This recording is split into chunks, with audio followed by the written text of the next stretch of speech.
Shalom, shalom, Israel. For your House of David family. Peace and blessings to you all. First things first, want to give all praises, honor, and glory to Yahweh, Bashem, Mashiach, Yahushua, Barakateh Yahweh, Barakateh Yahushua, Barakateh Yahweh, Barakateh Yahushua, Barakateh Yahweh, Barakateh Yahweh, Bashem, Mashiach, Yahushua, Bashem, Makakadash. All praises due. Shalom, family. Coming back at y'all again. All praises. Pray y'all day is blessed and prosperous while we still here in this captivity. That we ain't got too much longer. Just got to keep pressing through it all. All praises. Today I wanted to go into, y'all see by the title, the Wiles. And I want to get that real quick. Let's go to Ephesians chapter 6. And I'm going to read verse 11. It says, "Put on the whole armor of power, that you may be able to stand against the wiles of the devil." The wiles of the devil. You might be wondering, what are the wiles of the devil? Well, the kid, he said we got to be wordsmiths, right? So looking up that word wile on Adam Online, it says stratagem, trick, sly, artifice. Okay, that's the noun definition. And the verb, it says to deceive, to pass pleasantly, divert attention pleasantly. So, the wile is used to deceive, trick. Let's go back to Ephesians chapter 6, verse 11. We're going to get a translation comparison in the NLT. Ephesians chapter 6, verse 11. It says, "Put on all of power's armor, so that you will be able to stand firm against all strategies of the devil." So we got to put on that power, the power, so armor, salak. We got to put that on. And if you just continue reading this passage, it tells you exactly how to put that on, and it's all through faith of the word, and having this word in your heart, like Psalms 119 says, thy word is hidden in my heart, that I might not sin against thee, roughly paraphrasing. So we use this word to combat him, and we use the power of prayer as well to combat the devil, because he's crafty, man. He comes at us in different ways, that if we weren't in this truth, man, he would have been consumed us. Just like he's consumed these 2/3, he would have been consumed us, man. He would have been consumed us. Only through the spirit and power of Yahweh Bashem Mashiach Yahushua can we overcome him. If we ain't got the Most High, we ain't gonna be able to overcome him. Devil is very crafty. These demons are very crafty in the way that they come at us. And I'm gonna just show you just an example of that. I got a passage I want to read y'all. It is coming out of the Lost Books. So hope y'all listening, have the Lost Books app. And I'm coming out of the second book of Adam and Eve, chapter 20.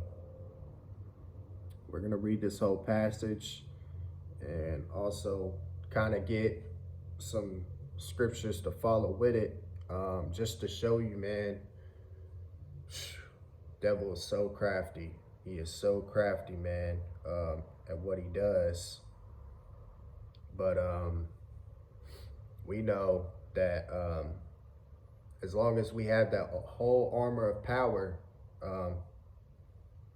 whatever he tries against us, it ain't gonna work. But we got to make sure, like the scriptures say, resist the devil and he will flee from you. Submit yourselves to the power and resist the devil and he will flee from you. James 4:7.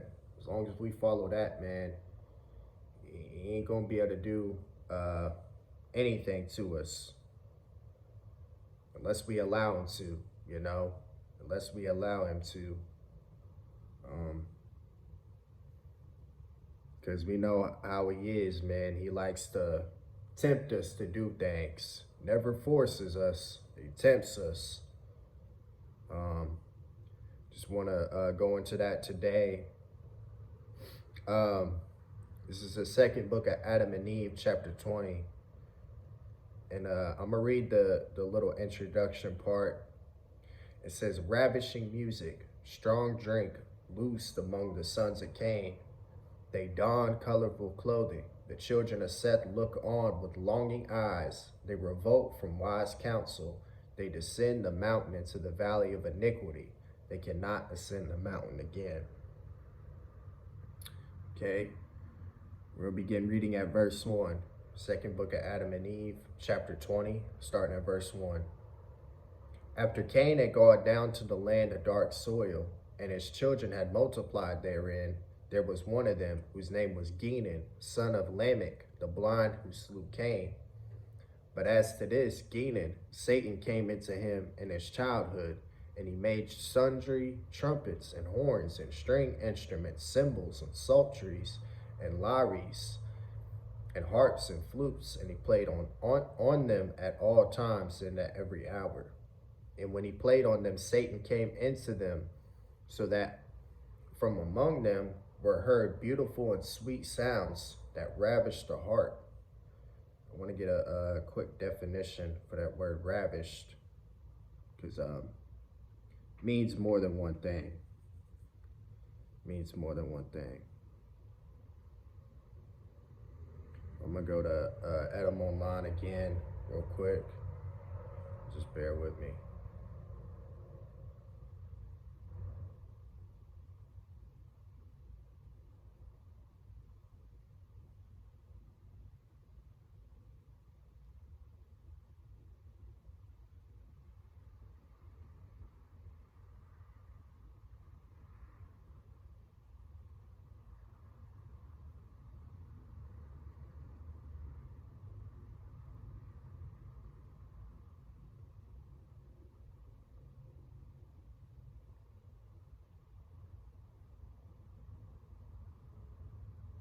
Okay. This is the verb of ravish, and it's well, we know this part of the meaning of it. It says to seize someone by violence, carry away a person, especially a woman. To seize, take away hastily. But it also means to transport someone mentally into an ecstasy. To transport someone mentally into an ecstasy. Kind of like if you're hypnotized almost by something. But let's go back into second book of Adam and Eve, picking up at verse 4. Then he gathered companies upon companies to play on them. And when they played, it pleased well the children of Cain, who inflamed themselves with sin among themselves, and burnt as with fire, while Satan inflamed their hearts one with another, and increased lust among them.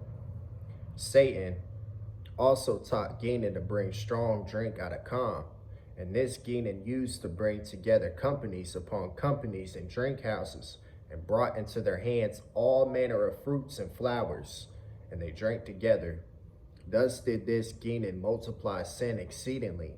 He also acted with pride and taught the children of Cain to commit all manner of the grossest wickedness, which they knew not, and put them up to manifold doings, which they knew not before. Then Satan, when he saw that they yielded to Genan and hearkened to him, and everything he told them, rejoiced greatly, increased Genan's understanding, until he took iron and made weapons of war. So Satan was teaching, Genan all manner of wickedness and spreading it amongst the children of Cain. Verse 8, then when they were drunk, hatred and murder increased among them. One man used violence against another to teach him evil, taking his children and defiling them before him. Now, I want to go to precept real quick. This is one we all know, should definitely know. This is 1 Peter chapter 5, verse 8.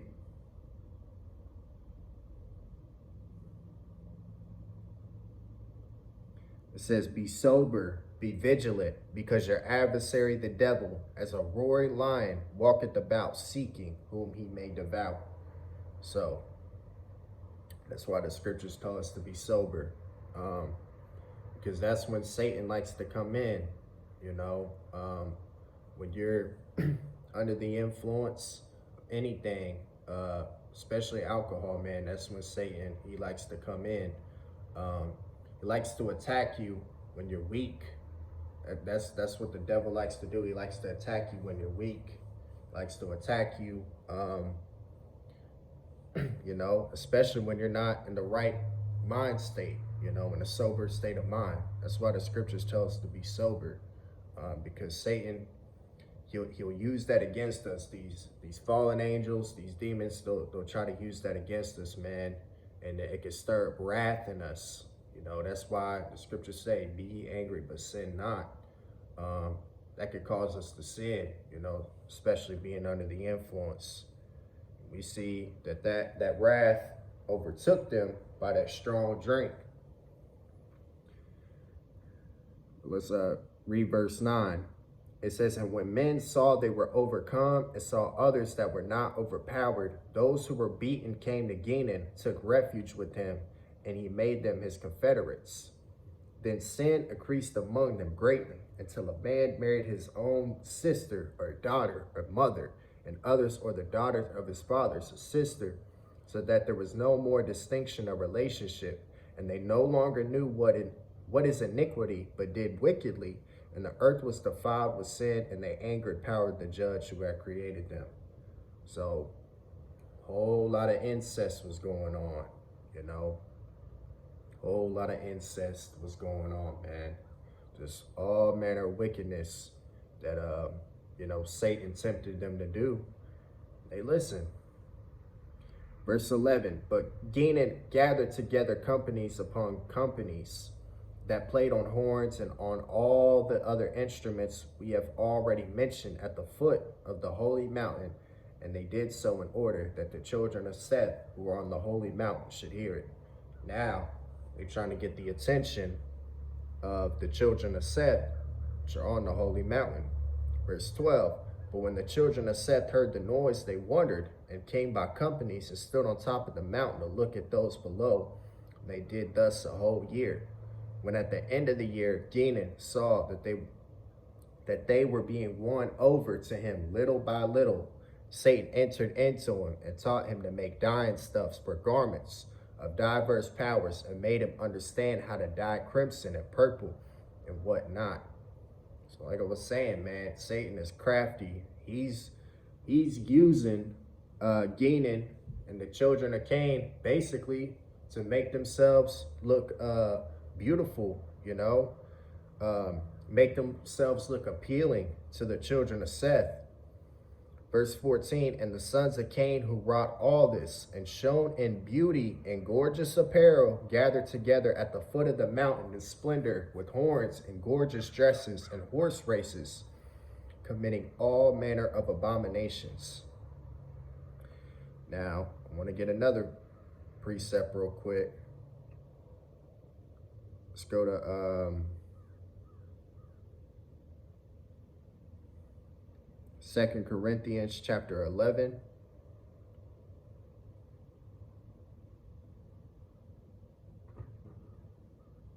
And I'm going to read verse 13.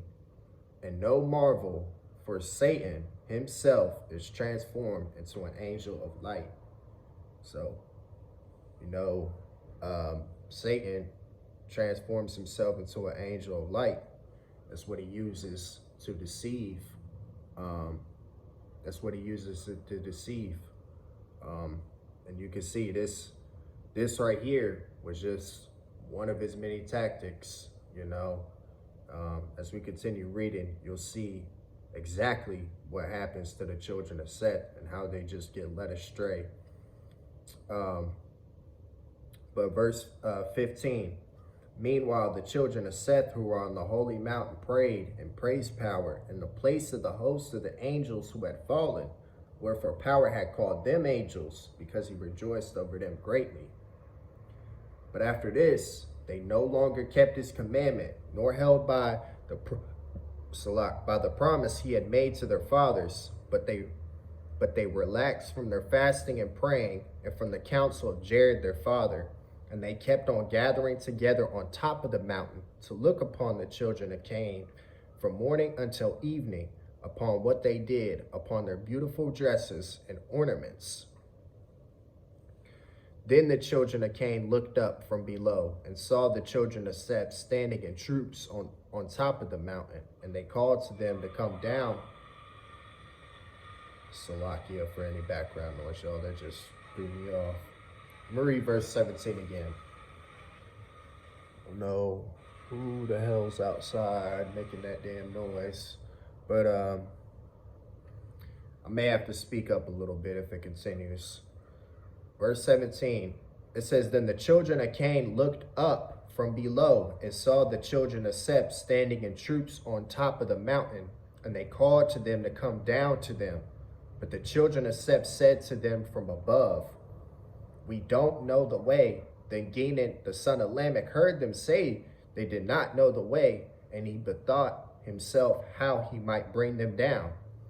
Then Satan appeared to him by night, saying, there is no way for them to come down from the mountain on which they dwell. But when they come tomorrow, say to them, come ye to the western side of the mountain. There you will find a stream of water that comes down to the foot of the mountain between two hills.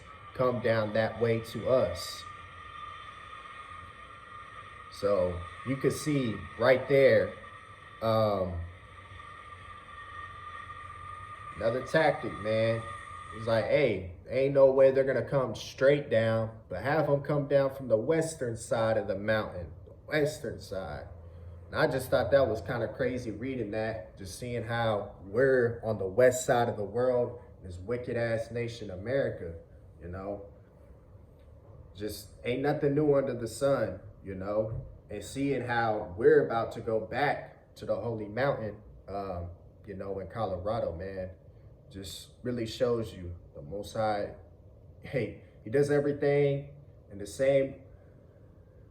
He does everything. I'm trying to word this right. He does everything the same, just in a different way. That's how the scriptures say. There's nothing new under the sun.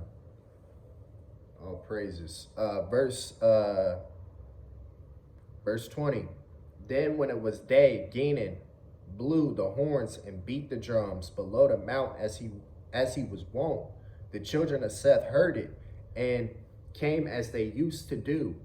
Then Genan said to them from down below, go to the western side of the mountain. There you will find the way to come down. But when the children of Seth heard these words from him, they went back into the cave to Jared to tell him all they had heard. Then when Jared heard it, he was grieved, for he knew that they would transgress his counsel. So they ain't fucking listen, man. Verse 24, after this, 100 men of the children of Seth gathered together and said among themselves, come, let us go down to the children of Cain and see what they do, and enjoy ourselves with them. See, that sin had basically overtaken them, you know, because when you ponder upon something too long and something that you shouldn't be doing, you're going to end up doing it, you know, as the scriptures say, the spirit is willing, but the flesh is weak, you know, and by this time, shit, the fall had already happened, you know. They weren't in their spiritual bodies anymore. They were in their carnal bodies, just like we are, you know. Just wanted to throw that in there because I know we've all can attest to that. When you ponder upon doing something too long that you know you shouldn't be doing, you're probably gonna end up doing it because you, hey, unless you pray about it and ask the Most High to get it out your head, or ask the Most High to just strengthen you through that, then 9 times out of 10 you might end up doing it, because the flesh is weak. The flesh desires after the sin, So we got to make sure that when those thoughts try to come in, catch them. We pray about it, like, nah, Satan, nah, fuck that. Fuck you, man. Call upon the Most High, and hey, he's going to deliver you from that, Like I said, we're not perfect. Sometimes we will fall short. But it's all about getting back on track. But verse, damn, I forgot where I was at, y'all. Oh yeah, verse 24. After this, 100 men of the children of Seth gathered together and said among themselves, "Come, let us go down to the children of Cain and see what they do and enjoy ourselves with them." But when Jared heard this of the 100 men, his very soul was moved, and his heart was grieved. He then arose with great fervor and stood in the midst of them and adjured them by the blood of Abel, the just, "Let not one of you go down from this holy and pure mountain, in which our fathers have ordered it to dwell." But when Jared saw that they did not receive his words, he said unto them, "O my good and innocent and holy children, know that when once you go down from this holy mountain, power will not allow you to return to it again He again adjured them, saying, "I adjure by the death of our father Adam, and by the blood of Abel, of Seth, of Enos, of Canaan, and of Mahalaleel, to hearken to me, and not to go down from this holy mountain. For the moment you leave it, you will be reft of life and of mercy, and you shall no longer be called children of power, but children of the devil."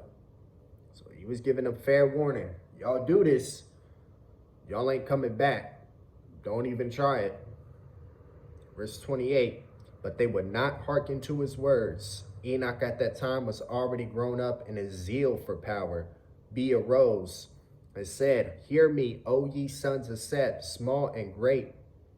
When you transgress the commandment of our fathers and go down from this holy mountain, you shall not come up again forever, hither again forever." But they rose up against Enoch and would not hearken to his words, but went down from the holy mountain. And when they looked at the daughters of Cain, at their beautiful figures, and at their hands and feet dyed with color and tattooed and ornaments on their faces, the fire of sin was kindled in them. Fire of sin was kindled in them. They felt it burning in them. Verse 32, then Satan made them look most beautiful before the sons of Seth, as he also made the sons of Seth appear of the fairest in the eyes of the daughters of Cain, so that the daughters of Cain lusted after the sons of Seth like ravenous beasts, and the sons of Seth after the daughters of Cain, until they committed abomination with them. So, hey, like I said, once that thought pondered upon them, once they was all in it, hey, they went ahead and did it.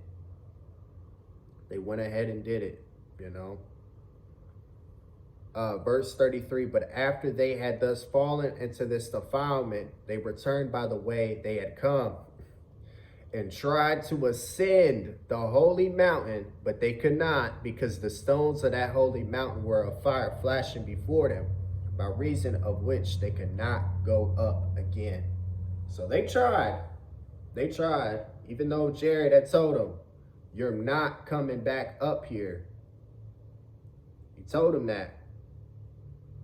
But hey, they hard-headed, What does the scripture say? The ox knoweth his owner, the ass his master's crib, but my people Israel doeth not consider. hard-headedness, man. Hard-headed. We are hard-headed fucking people, man. Hard-headed. Hard-headed, man. They tried it, and they seen that, hey, Most High wasn't playing with them, man. They didn't listen. Verse 34, and power was angry with them and repented of them because they had come down from glory and had thereby lost or forsaken their own purity or innocence and were fallen into the defilement of sin.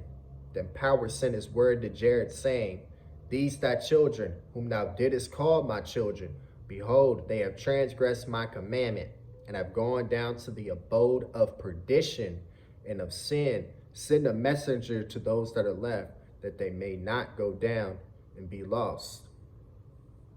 Verse 36, then Jared wept before the Lord and asked of him mercy and forgiveness, but he wished that his soul might depart from his body, rather than hear these words from power about the going down of his children from the holy mountain. But he followed Power's orders and preached unto them not to go down from that holy mountain and not to hold intercourse with the children of Cain. It's like when you tell somebody not to do something, it's like they want to do it. And it's crazy, man. Look at verse 38. But they heeded not his message and would not obey his counsel. So, man, they didn't listen either. They didn't. It was about 100 of them that went down. The Most High told them to tell the rest of them. The rest of them still didn't fucking listen. You know? That's why when the Spirit tells us to do something, or when we're told to do something, we need to listen, man. Because even looking back at stories like this, you know, it's just another reminder of the Most High don't play, man. You go against him, that judgment is going to fall on your ass. And that judgment fell on them. They weren't able to ascend the holy mountain, you know. That's why we got to pray constantly and stay on our square. No matter what, man, we got to stay on our square, because, hey, Satan is using anything and everything to try to knock us off. He's doing everything to try to knock us off. I want to go back to Ephesians chapter 6, verse 11. Got a few minutes left. Ephesians chapter 6, verse 11. I'm going to actually read down to verse 13 this time. It says again, put on the whole armor of power, that you may be able to stand against the wiles of the devil. For we wrestle not against flesh and blood, but against principalities, against powers, against the rulers of the darkness of this world, against spiritual wickedness in high places. Wherefore take unto you the whole armor of power, that you may be able to withstand in the evil day, and having done all, to stand. So we got to have that armor of power to stand. To stand. We're in the evil day now. We're in the evil day now. So we got to make sure we stay on our square and we continue to push, you know. Because let me get this real quick before we close out. All through the Spirit. I can pull it up real quick. Y'all give me a second to find it.